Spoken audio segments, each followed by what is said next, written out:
Okay guys, mabuhay maligayang pagbabalik sa aking YouTube channel. Nakita nyo naman, Diyos ko, may panibagong baby nga. Baby number 6, si Christine Hermosa at si Oyo Soto. Of course, nanganak siya noong September 4 pa actually. Pero ano mga yun, September 7. So, by the way, kasi ngayon lumalabas talaga yung mga pictures, yung mga bumisita sa kanya. At nakakatuwa, no, nakita nyo naman talagang all out talaga yung family. Of course, lagi naman ganun. Actually, yun ang maganda sa pamilya Soto. Lahat sila talaga. Pag may mga ganyang event, nagsasama-sama. And of course, nakita nyo naman, very happy na naman nga, of course, si Dina Bonnevie, diba? Sabi niya nga, and just like that, I am happy, Grandma, for the 9th time. Thank you, Lord, for granting a safe delivery for Teen and for bringing another healthy grandchild as Isaiah Timothy into our family. To God be the glory. So, ganun din naman si of course si Pauline Luna ay nag-post na rin sa kanyang Instagram ng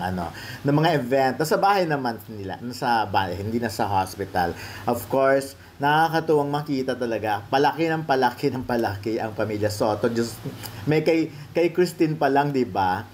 6 na yan. So, of course, kay Pauline, 2 na. And sa iba pa. Pero sa side yan ni Bossing Vic Soto. So, ganun din naman kay Danica Paner. Ay, pare.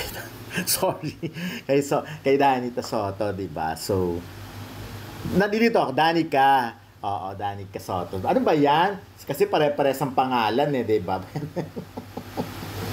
Danica Soto Pingris. But anyways, ayan, syempre ang daming natutuwa. At kanina nga nakita natin yung picture doon ni May Mendoza and Arjo Atayde na dumalaw din. At syempre, umulan na ng katakot-takot na mensahe, umulan na ng mga pakiusap, umulan na ng tukso na sinasabi niya, nako, sana next naman si May Mendoza naman. Why not? Medyo mga na rin caring na rin naman dahil kailan, diba, kinasal sila 2023. So, pwede na rin. Kaya naman, ang ako naman kasi syempre, so ngayon kasi iba yung mga nag-aasawa Dati kasi, diba, nabubuntis agad, tapos napipilitang magpakasal.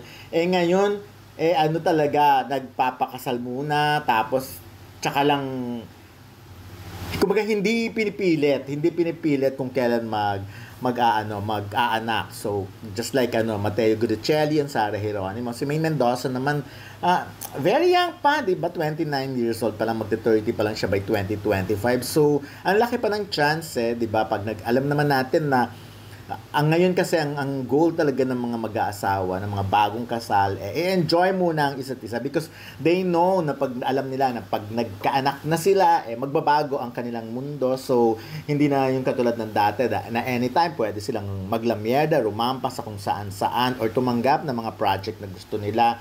Like si Maine, syempre, nakita pa natin sa Itbulaga. At nakita naman natin sila pag nag-travel silang mag-asawa, travel talaga.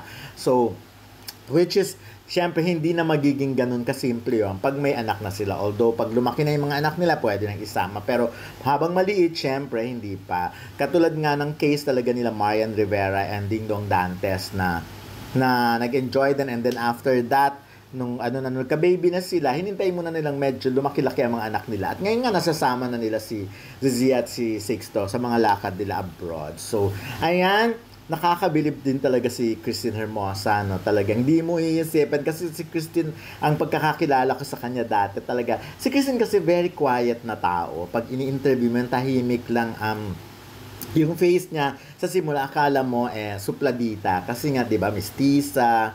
Pero, kaya lang nga, pag ini-interview mo siya, mamamangha ka talaga sa beauty niya. Sasabihin mo talagang, ganda-ganda naman ang babae ito. At syempre, ako nakita ko rin naman ang love story ni Oyo Soto at ni Christine noon. So, well,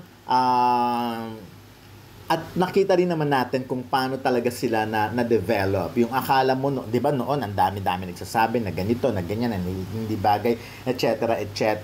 Pero nakita nyo naman, 6 na ang kanilang anak at nananatiling matibay, matatag ang kanilang relasyon. So, abangan naman natin si May Mendoza at si Arjo Atayde. I'm sure si Sylvia Sanchez nga ay sabik na. At tingin ko naman, ready naman talaga. Kaya lang nga, siyempre lagi, pag binigay ng Diyos, binigay na. Ganun, ganun naman eh. Pero sabi nga, wag obligahin, wag tanungin, wag usisain. Basta pag nandyan na, ganun na lang yan. Pero for now, marami nang excited na makita